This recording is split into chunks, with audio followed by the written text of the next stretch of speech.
I'll never back down. I'll never back down. I'll never back down. I get up when I'm bleeding, barely breathing. I'll never back down. This is the collision of common sense and comedy. This is Defenders Live. I'll never back down. Thought I was 6 feet under. But now it's your turn to face the fire. On March 27th, 2023, mass shooting occurred. Covenant School, a private Presbyterian church in America. Don't worry about it. In Green Hills, north neighborhood of Nashville, Tennessee. A former student and local resident, Audrey Elizabeth Hale, a trans man who sometimes went by the name Aiden, proceeded to kill 3 children and 3 adults.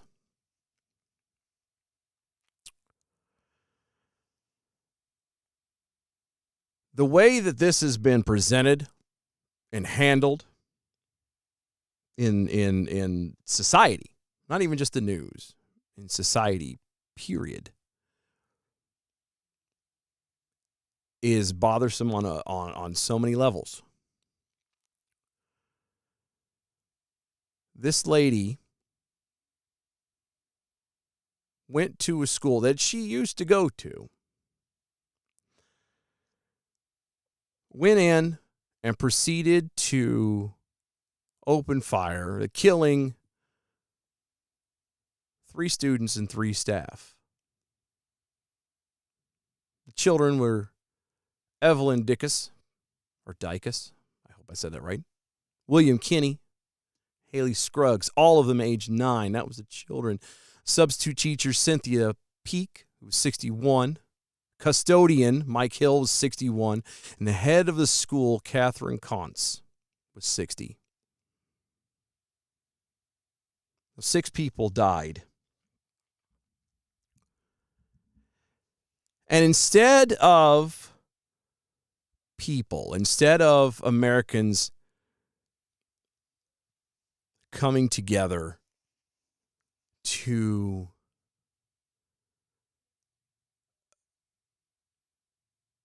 group around the families that lost these lives, these important people in their life, it has become nothing but politicizing of one agenda or another. Not once have I seen on any of the socials, and maybe I'm in the wrong circles,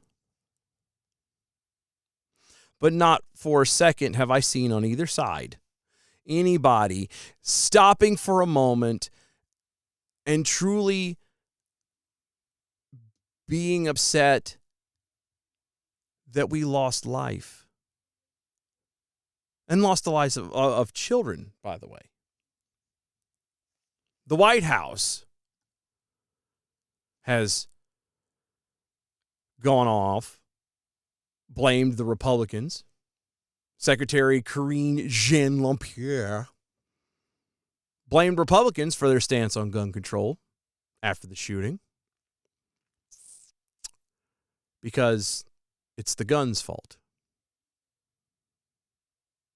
Quote, how many more children have to be murdered before Republicans in Congress will step up and act to pass the assault weapons ban? End quote. Not once that I saw has the White House come out and extended any kind of condolences or apologies or sympathies for the family or families. Nothing. And don't go on Twitter, because God knows Twitter is even far worse than any other social media I've ever seen about the whole thing. There was nothing. It's all about the guns. I saw so many things about, oh, we got to ban guns. This is the reason why we got to ban guns.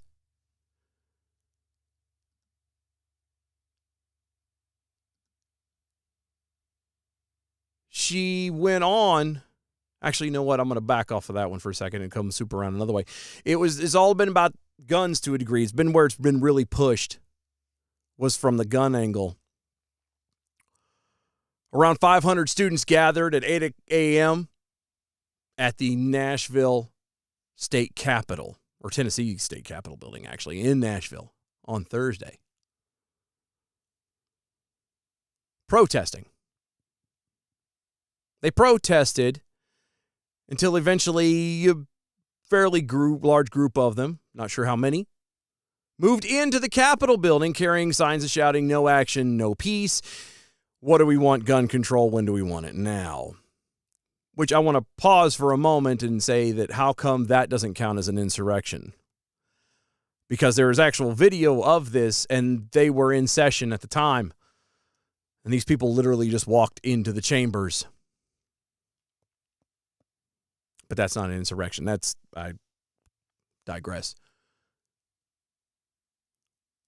There are quote-unquote children.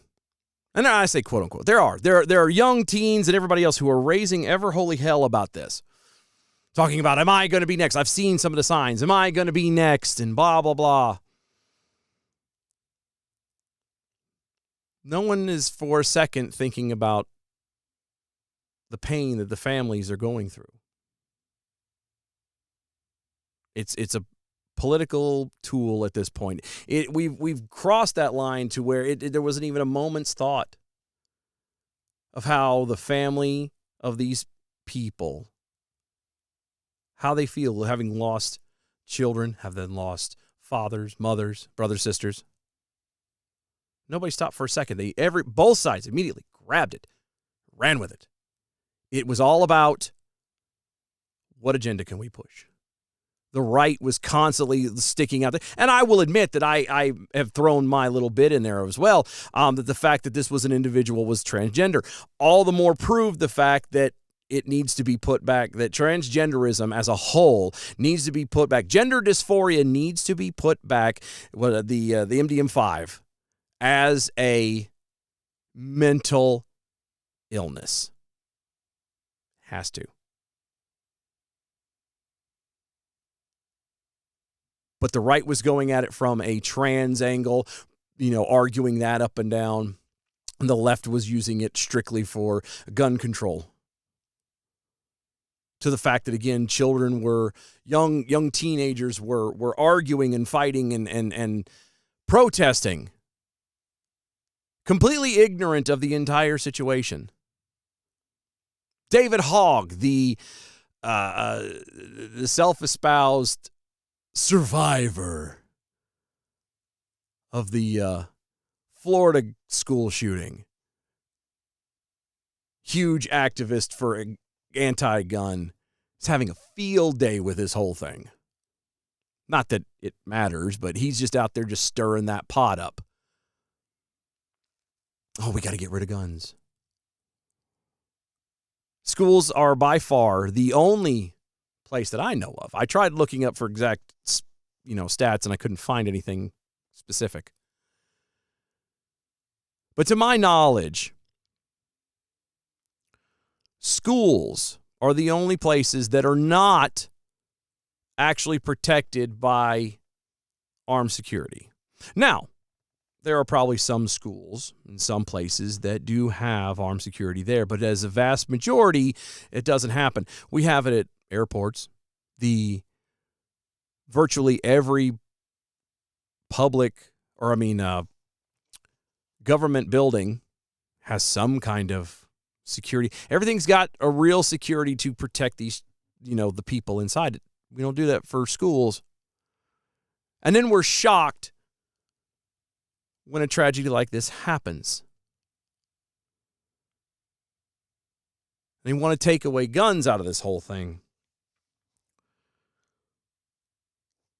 Pushing for this gun control the mental illness that is transgenderism, that is gender dysphoria, is exactly what has been pushed by the left. Oh, we need to keep it out of the hands of these people. There's plenty of stories out now that show that this lady legally had her guns. It didn't make a hill of beans. Didn't stop anything. But what's disturbed me is the amount of fighting that's going on over this. Again, so many people are just arguing up and down, left and right, for one political agenda or another. And not one of them has stopped that I've seen and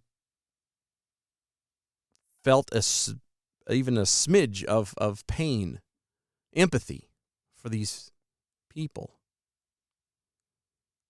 And that bothers me. America used to be a place that cared. Even if you disagreed, even if you didn't go along with the person next to you, you had different beliefs in a different religion or a different what have you, politically, whatever, you were an American. You cared. And that's gone now. And that is heartbreaking to me. The America that I grew up in, the America that I thought we were, apparently is gone. Any bit of tragedy that goes on now is strictly there as a way to push some kind of an agenda or another. Or at the very least, try to score a point for your team. Like I said, the right was doing it all just as bad. Pushing it out. Oh, well, there's a transgender person that did the killing. Does it matter? Does it matter? At the end of the day, does it matter if it was a transgender person, if they were white, if they were black, if they were male, if female? Does it matter? Why are we upset about this school shooting? Because it took the lives of 3 children? I really think that's what it boils down to in this instance. A lot of people are only upset about it because it was another situation that took the lives of children. Because Chicago will forever and always be murder capital of America, with New York quickly coming behind. Nobody cares about what happens in Chicago. Nobody cares about the murdering and the death and the killings going on over there. Why would they? For some reason, black on black crime is not an issue. That's not something to be worried about. That's not our business. We don't say anything about that. The last I checked, in my humble opinion, the loss of life for any reason, in any situation, is sad, is tragic. There leaves a hole in the family, in the circle that person was in. Anybody attached to that individual, whether it was natural causes, they just died of old age, whether it was a car accident, whether it was a crime related, no matter what it is, the fact that life ended should break our hearts, no matter what. And instead, we use it as a tool to push an agenda, to score a point for your political team.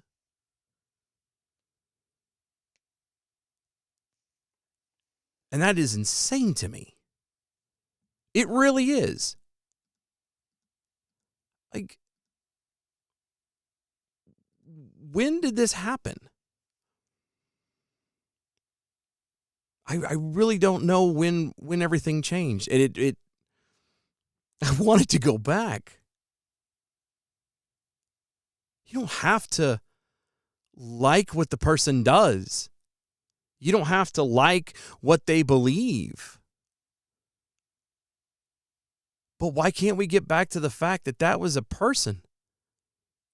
That whether you think that their beliefs are skewed or not, that is a person who had feelings, who had emotions, who had parents, possibly siblings, possibly children, love interests, goes through the same things that you and I do every single day.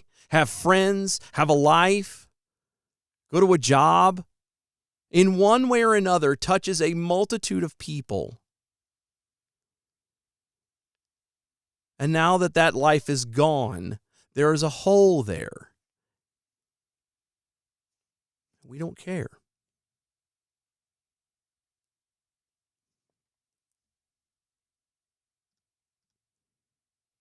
Karine Jean-Pierre even went so far after all of this happened, again, to push agendas, because apparently, and I know unbeknownst to me, this is some kind of transgender week or something.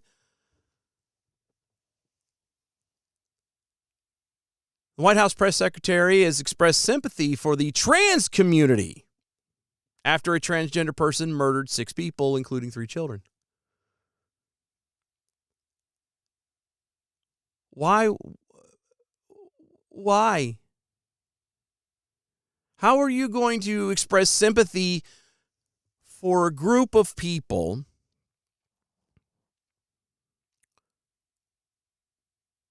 that the only association they have with this situation is the fact that one of them, or an individual claiming to be of said community,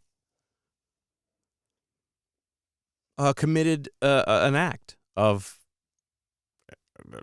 a horrible crime? It's not even an act, a horrible crime. That's it. Where is your sympathy for the families of the 6 people, the 3 children, the 3 adults? That's what bothers me. I'm not saying that a transgender person, a gender dysphoria individual, should not be treated like a person, because they are. Albeit somebody who is suffering, but they're still a person. They should still be treated with respect. They should still be treated the way that you or you try to treat people the way you want to be treated. Regardless of what they do, how they do it, what they stand for. Even the ones that are doing these drag shows for these kids, we can say up and down that this is borderline pedophilia, if not fully crossed into it. This is grooming. This is a horrible thing that these people are doing. Right, but they are still people. You treat people how you want to be treated. You love the person. You hate the action. If they're doing something that you don't approve, i.e. the drag show thing, you hate what they do, but you still love the person. There's a way to be able to parse that. There's not a lot of nuance there, contrary to what people say.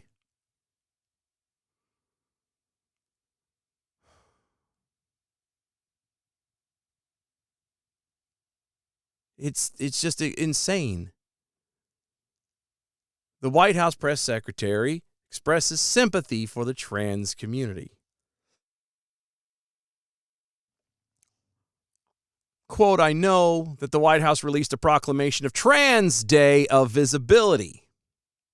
A reporter said during Thursday's press briefing, there is a march happening tomorrow to commemorate this day, but also to protest the types of bills that are continuing to be passed in advance of legislatures across the country.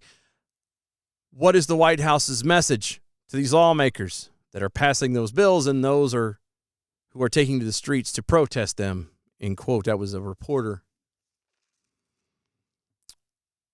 Jean-Pierre claimed that the White administration only supported, quote, peaceful protest, end quote, before saying that the administration had, quote, been very clear about these anti-LGBTQ bills that we're seeing in state legislatures across the country, in particular these anti-trans bills, as they attack trans kids, as they attack trans parents. It is shameful.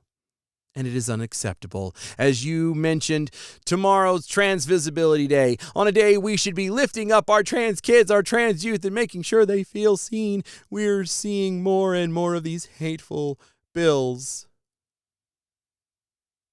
And that's what the Republicans want to spend their time on. And one of the things that we saw during the midterm elections is that people don't want their freedoms taken away. They want us to fight for freedoms. I can't read anymore because it makes my head hurt. That was a quote by the White House press secretary. Again, this is right after 6 people lost their lives.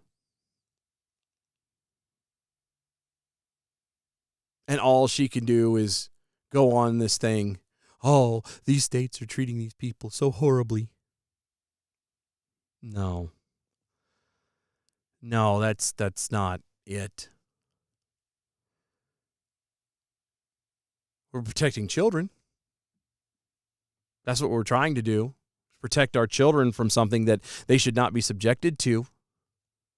As an adult, if you as an adult feel that something is wrong with you, that you for some reason are not who you were born, the gender you were born, I personally would argue that you might want to seek medical attention for that there's a deep pain, something, a trauma, a situation that you've that has happened to you that has caused you to think this way, and there needs to be some healing done there in order to rectify that situation. The body is an amazingly complex organism. We still don't fully understand every bit of it, especially the brain. But if you feel that it is much cheaper, simpler, and easier to just go, no, I was born biologically a male, but I believe in and identify as a female, so I'm just going to go change all this stuff up. As an adult, fine. I feel bad that you're not fixing the problem, that you're just covering it up with a Band-Aid, and a very bad one at that, that you're disfiguring yourself to the extent to make yourself feel. But if that's what you feel you have to do as an adult, then fine. But a child who doesn't know better should not be subjected to that, should not be given those kinds of choices at all. They don't know what they want to be as an adult, what they want to do for a job when they grow up. That changes constantly. What they are experiencing, they're learning life for the first time, and all you want to do is interject a new a problem for them to figure out. Well, I know that, you were born with a penis, but that doesn't mean you have to be a boy. Children need stability. Children need consistency. And if they want to change things down the road, when they're an adult and they have at least a little bit of maturity and a little bit of common sense built into them and trained into them, then okay. Again, I think there's a problem there that needs to be fixed that goes much deeper than just, well, I need to change my outward appearance. But they shouldn't be subjected to this stuff.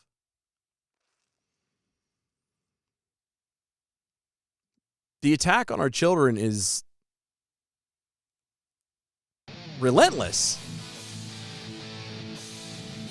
I mean, when we come back after the break, I've got more stories that go further in detail about that. Maryland says school district says that parents can't opt their children out of gender identity lessons. In California, kindergartners will read about transgender kids for Transgender Day of Visibility.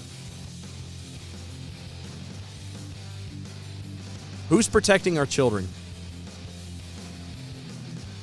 We'll be right back.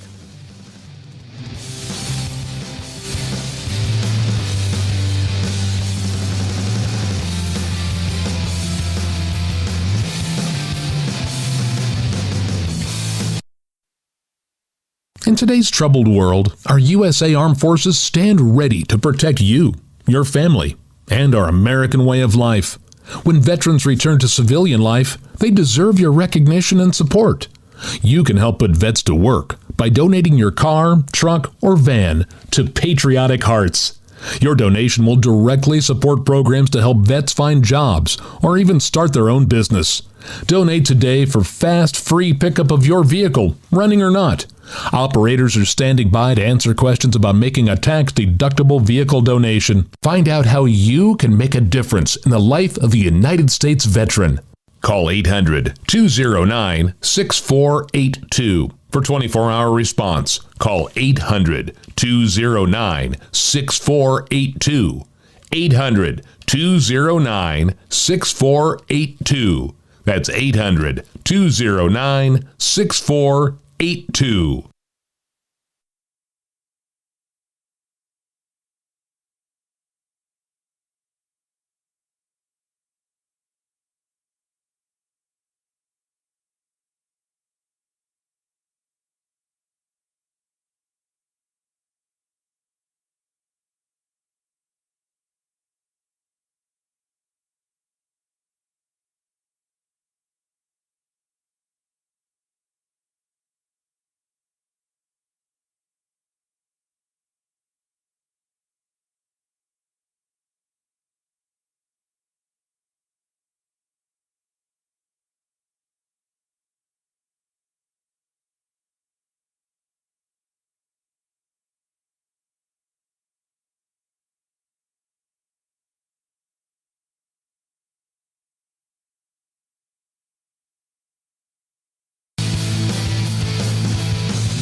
This is Defenders Live.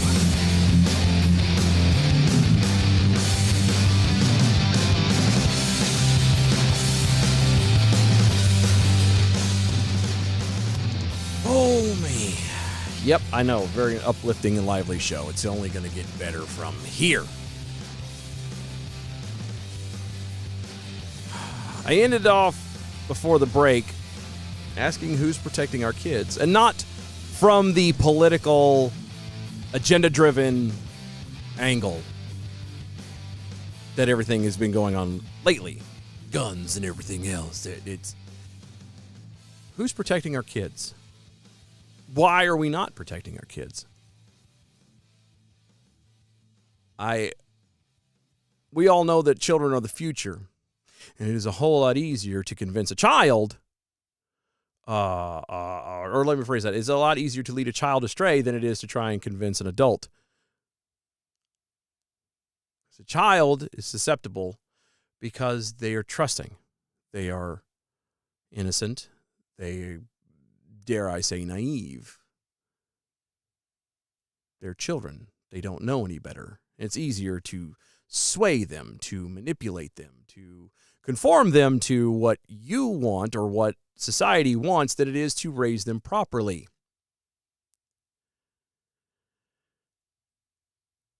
And it's only getting worse. Parents with children enrolled at a Maryland school district were outraged after the district announced that they would not allow students to opt out of gender identity lessons. In a March 23 email, the Montgomery County Public Schools informed parents that they would no longer notify them about gender identity lessons. In an effort to promote, quote, inclusive environment, end quote, the district also stated that children could not be opt out of said curriculum. Quote, MCPS expects all classrooms to be inclusive and safe spaces for students, including those who identify as the LGBTQ+, or have family members that are LGBTQ+ in the community. Broad representation of personal characteristics within curricular or instructional materials promotes this desired outcome. Therefore, as all curriculum resources, there is an exception that teachers utilize those inclusive lessons and text with all students, end quote. While children are not required to complete the gender identity lessons, they may still be removed from sexual health education, the district explained, which I don't understand. How can you say they can't opt out?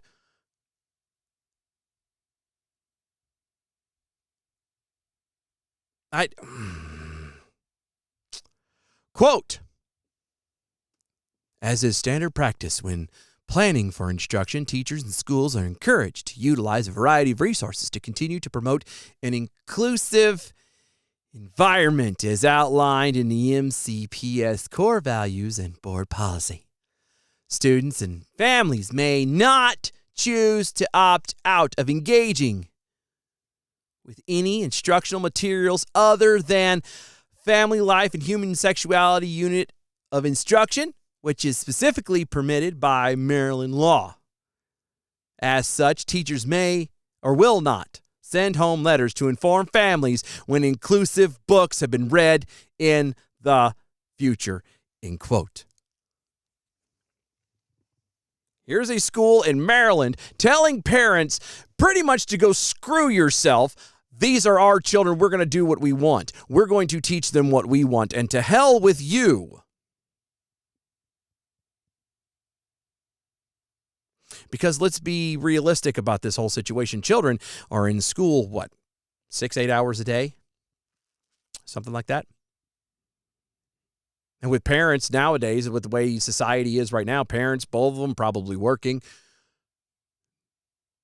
You get 4 hours maybe in the evening time before everybody gets ready for bed, before you have to get ready to start the day over again? Who has the most effect on those children? Is it the parents? Sadly, no. But that's just the way society runs. That's just a normal everyday thing. Who do you think the kid's going to believe more? The one that they're around for 4 hours-ish or 8 hours-ish? The people that their parents put them with.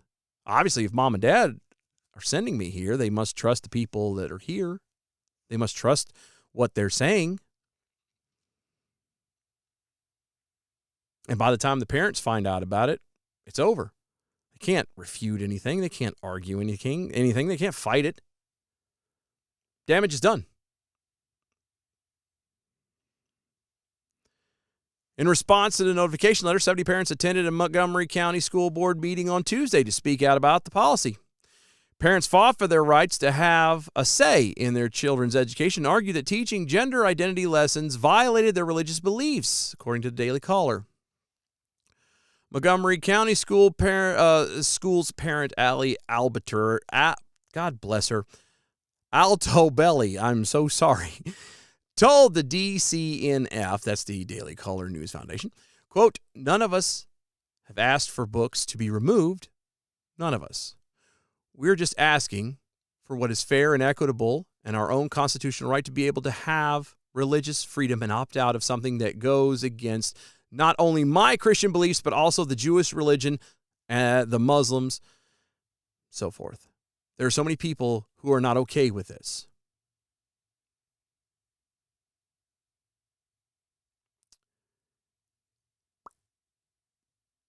I mean, school is not a place to be teaching equality. It should not be a place of teaching diversity. It should not be teaching inclusiveness. School's job, last I was under the impression of, is to be teaching math and English and science and history and, all that good stuff. Education, teaching a child and preparing them from an educational standpoint to be able to face the world. But they're not doing that now. Now it's all about inclusiveness. I thought that a child learned about diversity and inclusion and all of that good jazz just by being in a school that was diverse and inclusive by nature. You know what I mean? You go to a school, there are, black children and white children and brown children and yellow children and all these different colors. They're intermingled. There's no separate classrooms. There's no segregation. You're all mixed together in this one room. You all play on the same playgrounds. You all eat in the same cafeteria. That's where the diversion comes in, or the diversiveness comes in. And then if something happens and a child is being picked on or something goes down, then the teachers step in and say, no. We treat each other how we want to be treated. There's your inclusiveness. It's not the school's job to be teaching some kind of curriculum and crap. It's their job to be teaching an education, math, sciences, things that would prepare the child for the future in life, for work, to survive. That's what it's for. Quote, these are prepubescent children that haven't even gone to sex ed.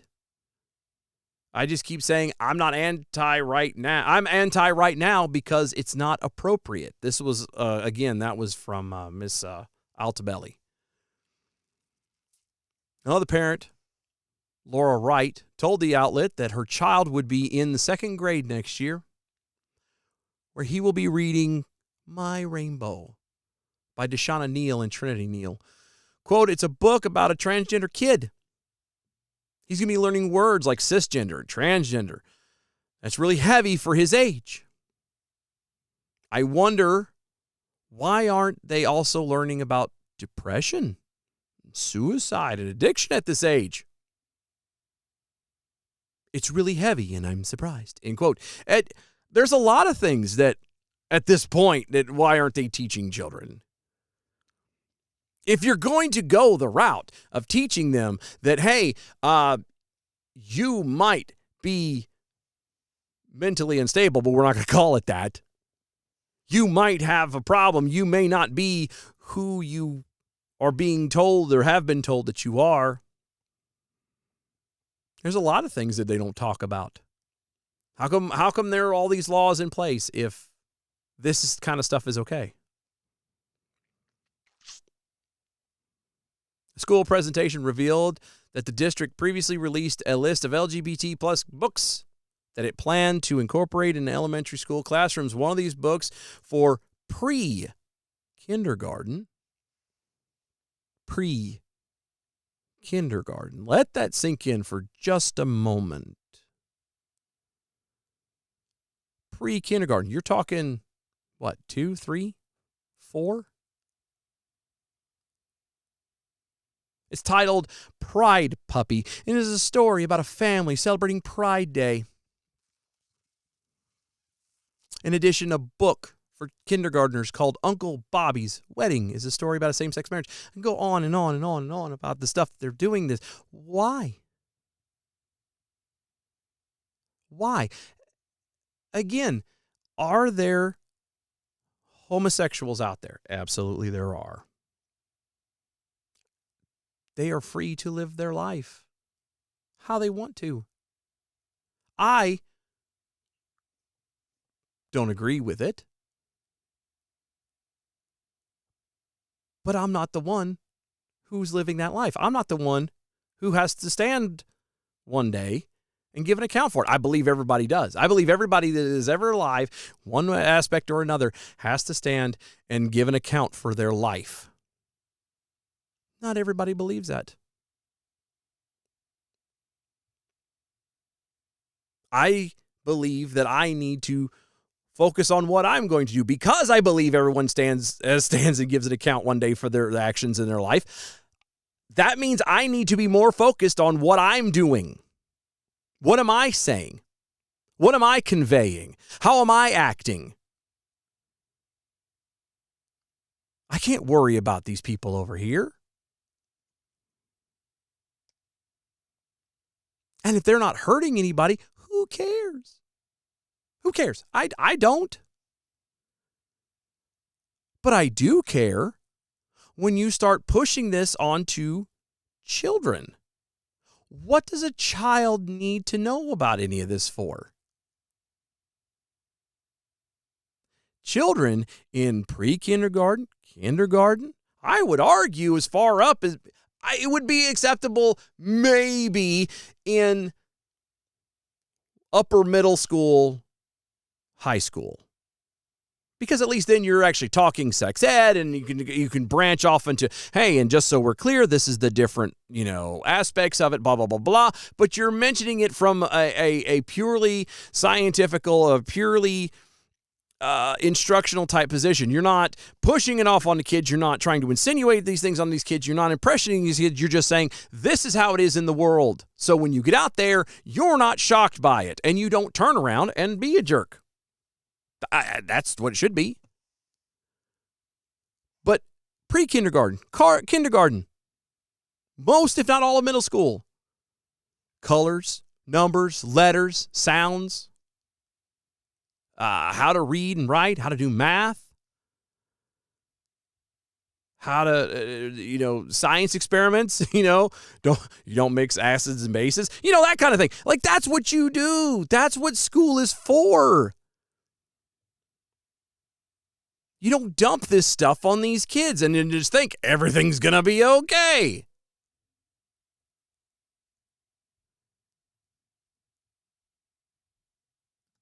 And it gets worse. California, children as young as kindergarten will read a picture book about transgender kids on Friday, which was yesterday, as part of a Northern California school district's, quote, Transgender Day of Visibility, which I don't understand.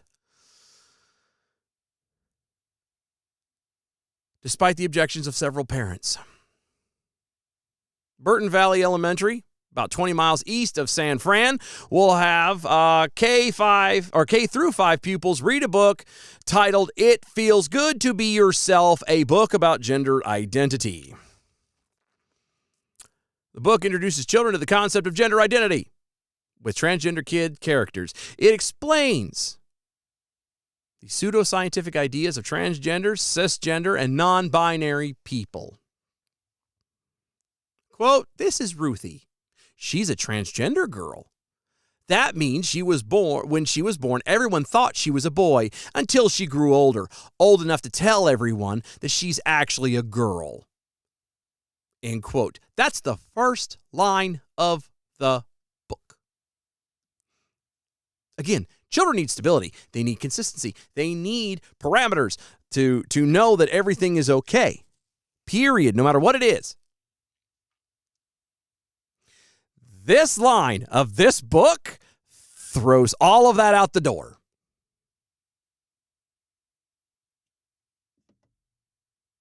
The book's introduction is, quote, this sweet, straightforward exploration of gender identity will give children a fuller understanding of themselves and others, end quote. Kindergarten children, even up to K5, these are children who pretend. My 6-year-old would put on a mask and a little bracelet thingy and run around saying that he's Catboy from PJ Masks. Does putting on the mask and all that stuff and him running really fast and wearing the t-shirt, does that make him PJ Masks? Does that make him Catboy? No. So why is this? Parents in the district have expressed concerns that gender identity is an inappropriate topic for elementary school children. On Nextdoor, a neighborhood social media platform, some parents said that they plan to pull the children out of Burton Valley Elementary on Friday to avoid book reading. I hate to tell you this, but that's a great start. But you're only pulling them out for the day. Do you think that they're going to stop there? Are you going to be able as a family unit to pull them out of school? Because that means childcare, especially when you're talking at that age. You're talking childcare is going to have to be provided while you work. You're going to be able to afford to do that every single time. And then how are you going to justify it when it comes to the school standards? Because if they miss a certain number of days, excused or non, eventually they're going to just be deemed as failing. How are you going to answer for that? You're going to have to do much more than just pull out for the one day or pull out every time something like this happens. Because if you do, you're going to pretty much might as well just pull them out of the school entirely.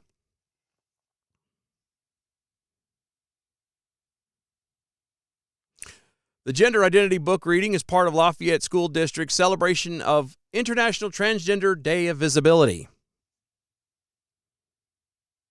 Again, that's a whole other thing that I don't completely understand. Transgenderism, gender dysphoria, has been front page news. It feels like forever. I know it hasn't been, but it feels like a very, very long time. To one aspect or another, whether it is somebody pointing out the quote-unquote family-friendly drag shows where these drag queens are lap dancing on young children. Think I'm crazy? Go look it up. There's a video just come out recently if you haven't seen it. A grown man dressed as a woman, literally lap dancing a 15-year-old girl. If this individual did not have on a wig, makeup, and a dress, he would have been arrested. Why didn't this one happen? Why is it okay if you put the dress and the makeup on?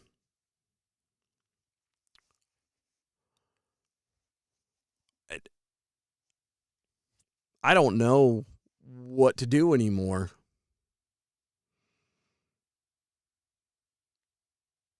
Day of visibility for transgenders. They are everywhere and in everything. They are pushing this so hard on our children and on other people.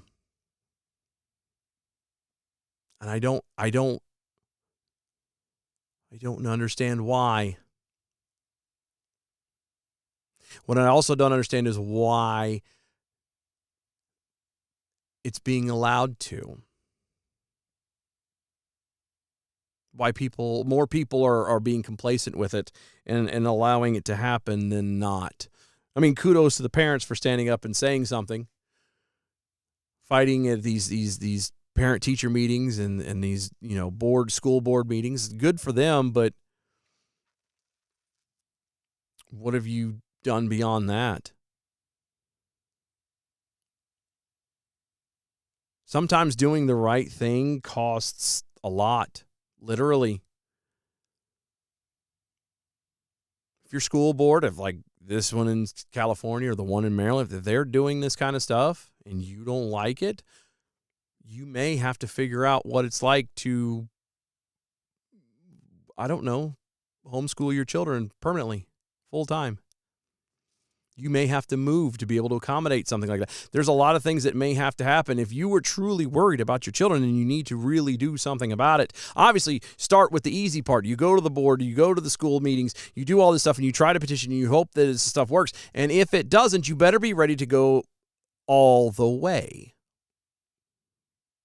Or don't go to the school board meetings. That's my humble opinion.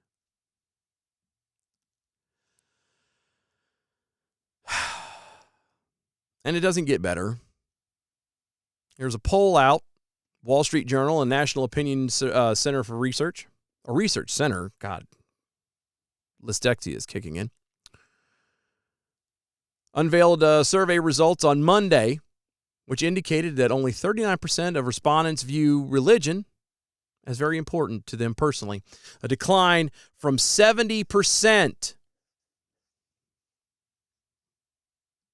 when the initiative in 1998 while 38% of respondents said the same about patriotism, a decline from 70% a quarter century ago.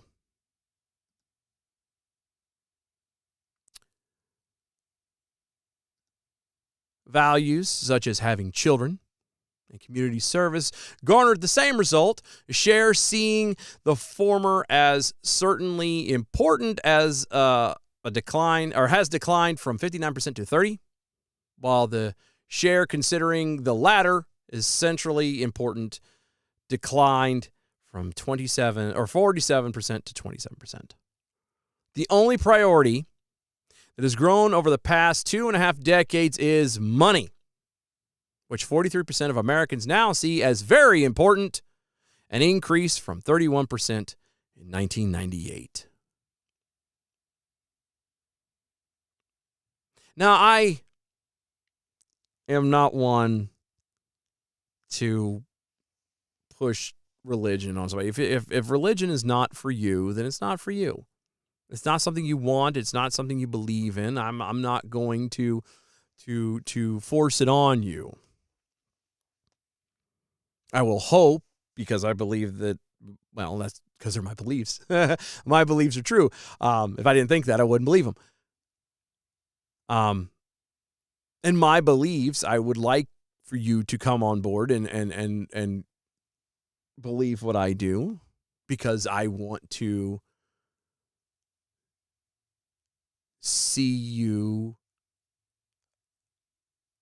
have an actual happy, fulfilled, amazing life and in the life beyond. If you don't believe any of that, that's okay. That's fine. I still love you and I still want to be, with you. And patriotism. Patriotism is something that we've lost the patriotism side of things because we don't know who we are as a country anymore. When we can't even figure out, and we're trying to convince even children at a young age that we don't know who we are as a gender. Oh, I know you were born a girl, but you might be a boy. If we can't get gender straight, how are we supposed to know who we are as a country?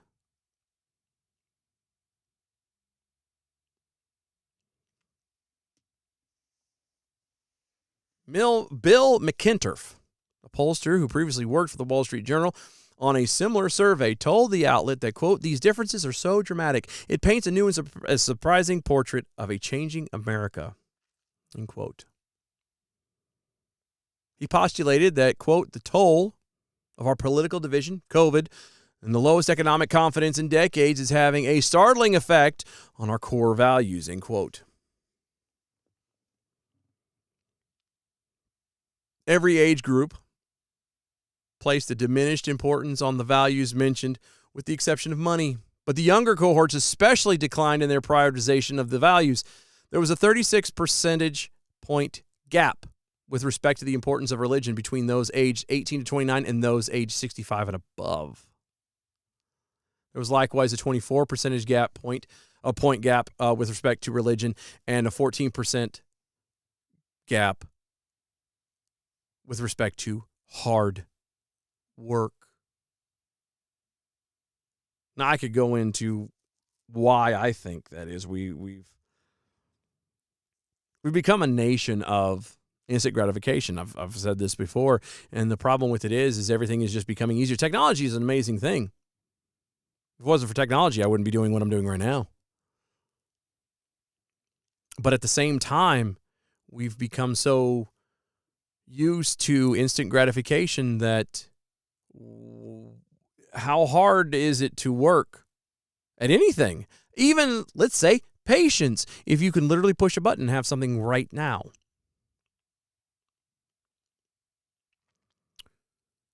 The partisan divide in the survey results are also palpable.